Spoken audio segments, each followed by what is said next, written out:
Hello students, this is Neeraj Gupta. In this video series we are studying, we are understanding, we are enjoying business studies.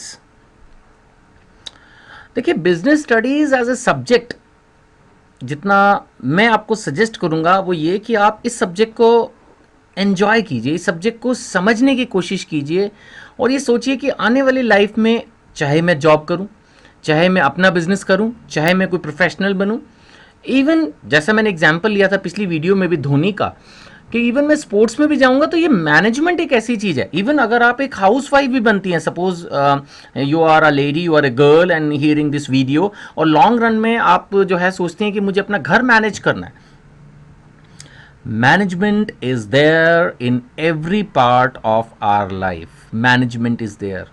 जो लोग अपनी life में organise नहीं होते, जो बिना प्लानिंग के अपनी लाइफ में आगे चल देते हैं, आम तौर पर अगर भगवान ज़्यादा ही मेहरबान है तो फिर तो कोई इलाज है नहीं, तो मतलब इलाज नहीं है, मतलब अच्छा है, लेकिन अदरवाइज देखा जाए तो जो लोग प्लान्ड वे में अपनी लाइफ को लेके चलते हैं और एकदम मेटिकुलस उनकी एग्जीक्यूशन होती है, वो अपनी लाइफ में ज़्यादा सक्सेस होते हैं।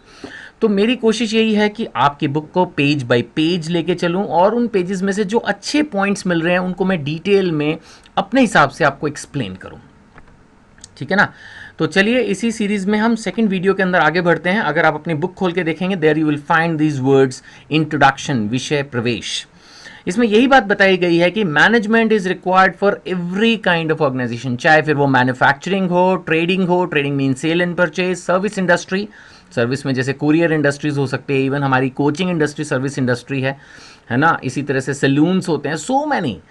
हर सेक्टर में, हर बिजनेस एंटिटी में जहां भी ह्यूमंस इन्वॉल्व हैं वहां मैनेजमेंट चाहिए। इवन एनजीओज, अब ये जितने भी बड़े बड़े मंदिर हैं, सोशल ऑर्गेनाइजेशंस हैं, क्या वहां मैनेजमेंट की जरूरत नहीं है? ऐसे तो किसी को पता ही नहीं चलेगा किसको कौन कब कहाँ क्या करना है। सो अगर आपको किसी की सेवा भी करनी है, NGOs are morally for social service, but वो सेवा भी तो सिस्टमैटिक होनी चाहिए। अगर कोई आदमी आपके पास हेल्प के लिए आया है तो उसको पता तो हो कि मैं किस ऑफिस में जाके मिलूं, किस रूम में जाके मिलूं, कितने बजे आऊं, कब आऊं, ये लोग, ये एनजीओ मेरे को क्या सर्विस दे सकती है। ऐसे कंपनीज में अगर सिस्टमैटिक ना हो कि हम कौन कौन से प्रोडक्ट्स में डील करते हैं, उनके प्राइसेस क्या हैं, आफ्टर सेल सर्विसेज क्या है, वारंटी गारंटी क्या है, रिप्लेसमेंट के सिस्टम क्या है, रिपेयर की जरूरत पड़ गई तो कहाँ जाना है, past experiences of the good customers क्या हैं, कंपनी कौन सी कंट्री को बिलोंग करती है, क्या इसके अंदर रॉ मटेरियल यूज है, इंग्रेडिएंट्स हैं, सेफ्टी मेजर्स हैं। जब तक ये चीज़ें सिस्टमैटिकली कस्टमर को नहीं बताई जाएंगी तो कंपनी कैसे ग्रो करेगी, आप बताइए। तो हर चीज़ को मैनेज करने की जरूरत है, इसी को बोलते हैं प्रबंधन। प्रबंध करना, कंट्रोल करना, चीज़ों को मैनेज करना, रेगुलेट करना, right.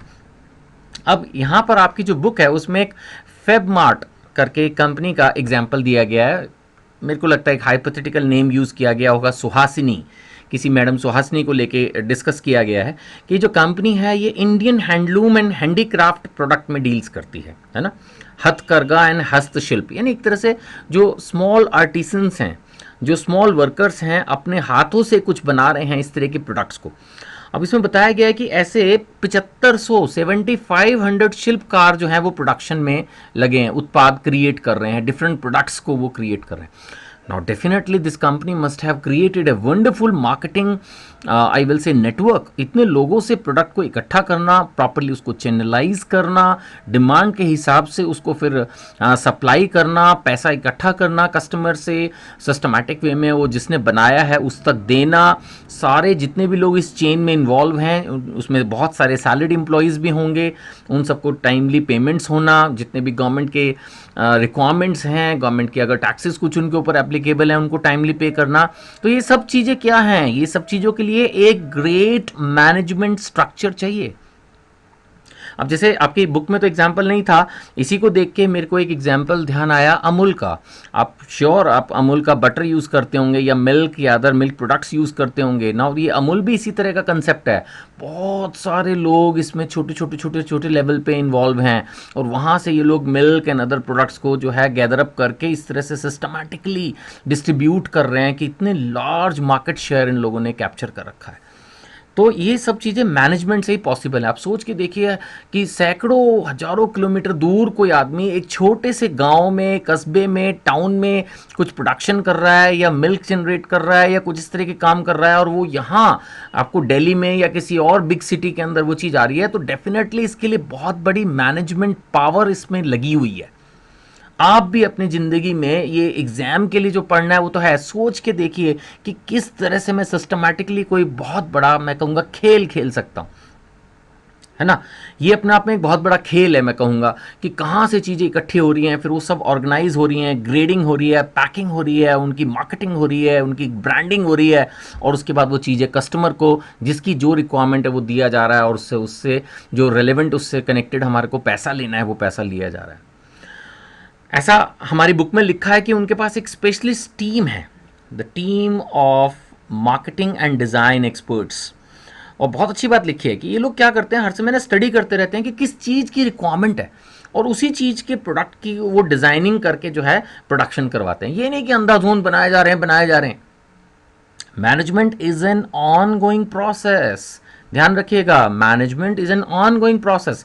Management is not only about planning कि भाई एक चीज़ प्लान कर दी, बना दी, और वो करते जा रहे हैं करते जा रहे हैं। नहीं, हमें एक चीज़ हमने प्लान करके इंप्लीमेंट की, फिर हमें देखना पड़ेगा कि मार्केट में जो हमने प्रोडक्ट भेजे उसको कस्टमर ने कैसे रिसीव किया।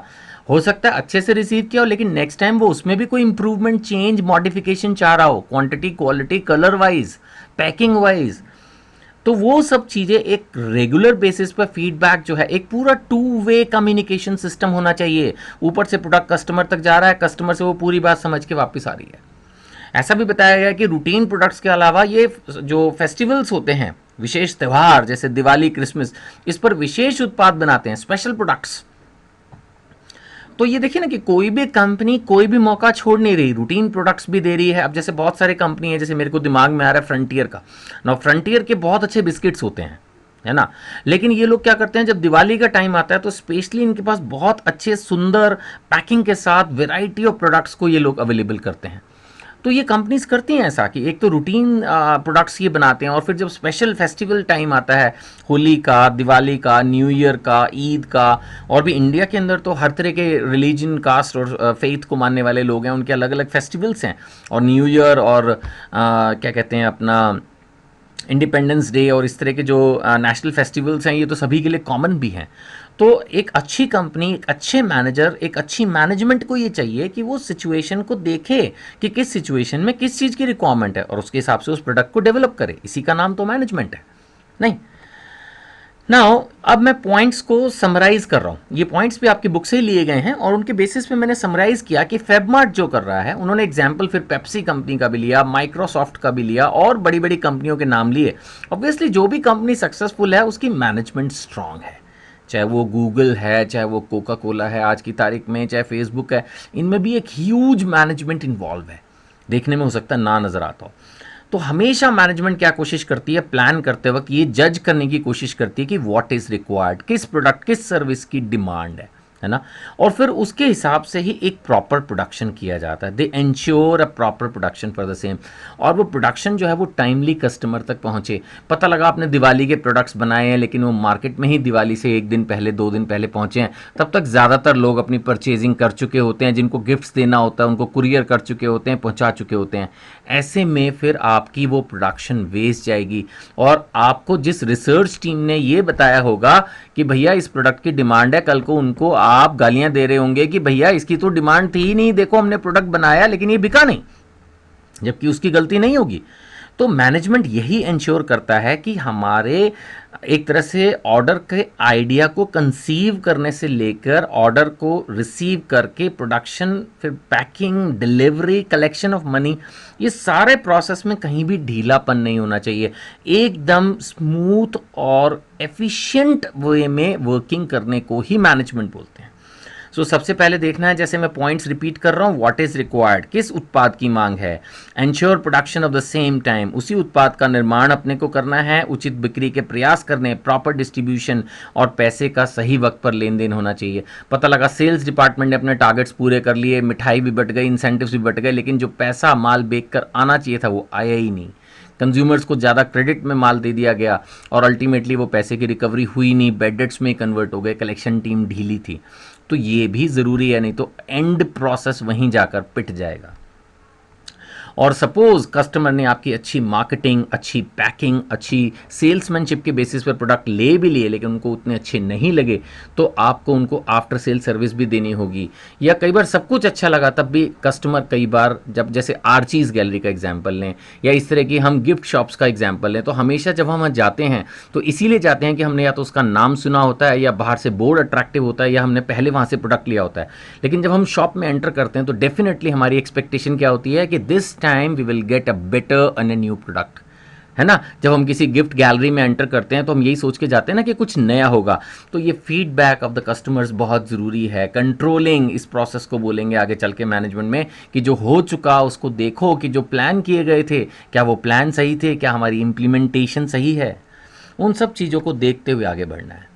और लास्ट में ये जो आपका डिस्कशन है इस पॉइंट पर मैं कंक्लूड कर रहा हूँ, उसके बाद हम पढ़ेंगे अपनी नेक्स्ट वीडियो के अंदर, जिसका इन्होंने नाम दिया है प्रबंध की परिभाषाएं जो दी हैं इन्होंने, डेफिनेशंस ऑफ मैनेजमेंट, वो तो हम नेक्स्ट वीडियो में लेंगे। और एक इन्होंने दिया है कॉन्सेप्ट ऑफ मैनेजमेंट, अवधारणा, उसको भी हम नेक्स्ट वीडियो में ही लेंगे। पर उससे पहले इन्होंने एक पॉइंट लिया है, वो ये कि irrespective of the nature of enterprise, संगठन चाहे जैसा भी हो, वन थिंग इज कॉमन, एक बात समान है और वो है मैनेजमेंट, प्रबंधन।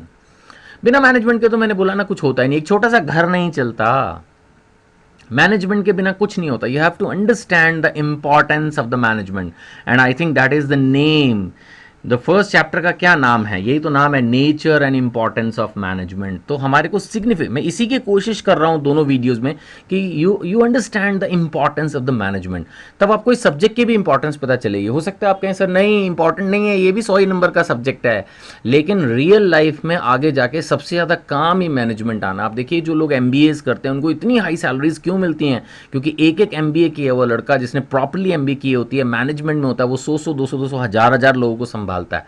तो ऑब्वियसली एक वर्कर में और एक मैनेजर में सैलरी का जो ह्यूज डिफरेंस है वो इसी बात को इंडिकेट करता है कि इंपॉर्टेंट कितना है मैनेजमेंट। अगर मैनेजर अच्छा हो, विजनरी हो, तो वो कहीं से कहीं ऑर्गेनाइजेशन को ले जा सकता है। और लास्ट कंक्लूड कर रहे हैं इस वीडियो को कि सक्सेस जो है वो आमतौर पर चांस नहीं होती, तुक्के में नहीं मिलती सक्सेस। आमतौर पर ये एक कॉम्प्रिहेंसिव प्रोसेस होता है, एक पूर्व निर्धारित सोची समझी प्रक्रिया, वेल प्लान्ड, कब कहाँ क्या किसने कैसे करना है, इसको ही मैनेजमेंट बोलते हैं। और करने के बाद भी शांत नहीं हो जाती मैनेजमेंट, फिर वो आगे देखती है कि जो किया जो कहा वो ठीक से किया गया है या नहीं।